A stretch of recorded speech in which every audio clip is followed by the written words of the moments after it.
Hey everyone and welcome back to our YouTube channel. In today's video, I will show you how to delete an email account in Hostinger.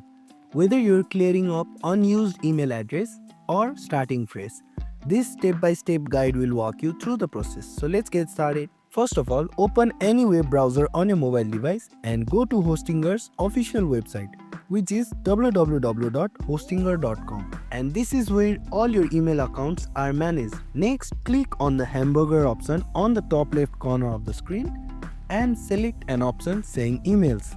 Next, locate the email account that you want to delete from the list. Click on the account to access its setting. In the email setting, look for the delete option.